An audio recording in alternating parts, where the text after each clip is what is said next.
Now, moving on to the EB-5 process and timelines. Again, I can't stress enough that an EB-5 application should really be handled by a team of professionals. Professionals who know legal, who know financial, who know investments. There are various stages in this process, and there are various things that one needs to take into account when doing an EB-5. Now, simply put, uh, there's two sides to an AB5 really. There's the investment side and there's the immigration side, and those both of those sides need to come together to make sure that you have sort of an airtight application.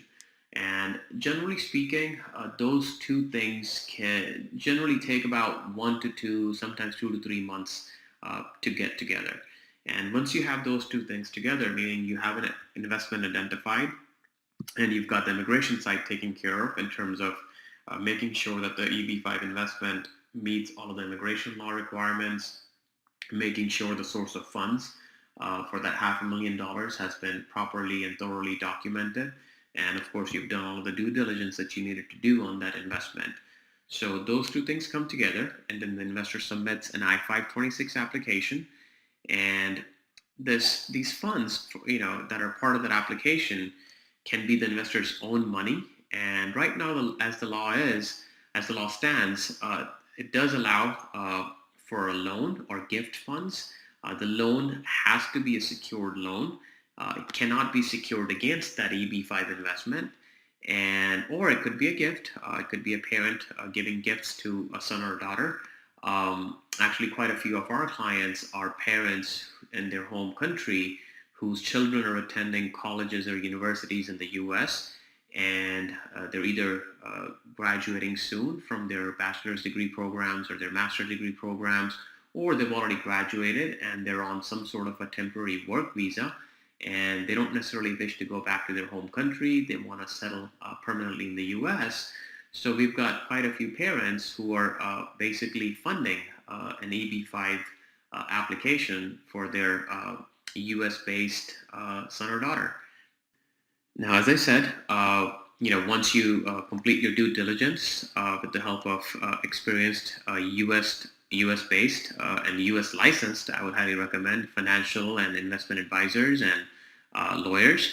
Then the investment is made, the I-526 petition is filed, and on average, an I-526 petition takes about 12 to 14 months currently. Now that time period can change.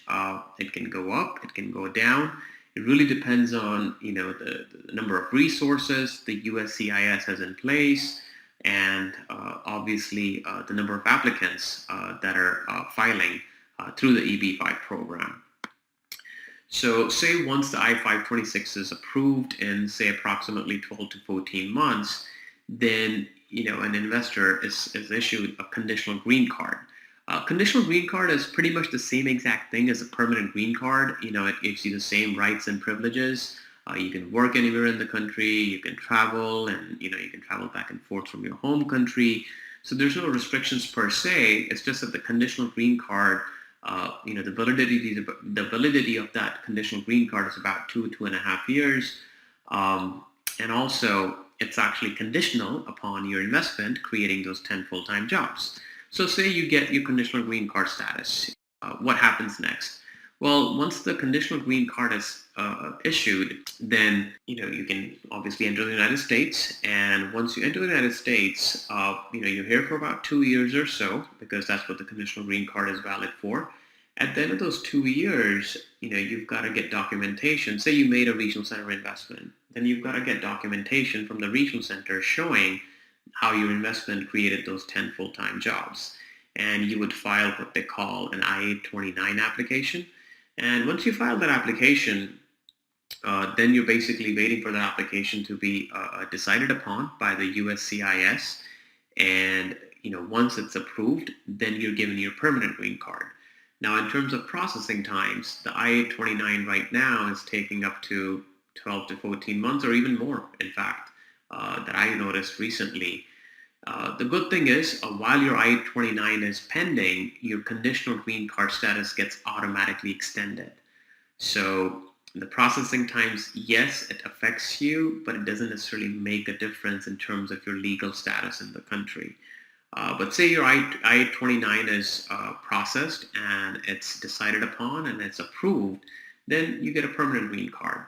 Now, the entire time period, you can really think about it in terms of a total time period would be, say, 3.5 to 4 years before you have a permanent green card. Because remember what I said, it could take 2 to 3 months to get the investment and the immigration side together and file that I-526 application, which could take 12 to 14 months to adjudicate. So we're already at, say, a year and a half, and then you're in conditional green card status for an additional 2 years. And so that's already 3.5 years. And when you file your I-29 application, say it even just takes 6 months. So you're already at the 4 year mark in terms of, before you get your permanent green card. And moving over to the investment side, you make the investment, at the time of the I-526 application. In fact, you can't file your I-526 application unless you've made that investment, especially when you're going to the regional center route, because the regional center will then issue you a participation certificate, which becomes a part of your I-526 application. And once the application is filed, your investment is made, and again, that investment term could be 5 years or 6 years. So once you get your permanent green card, you're essentially waiting about perhaps 1 or 2 years to really get your money back.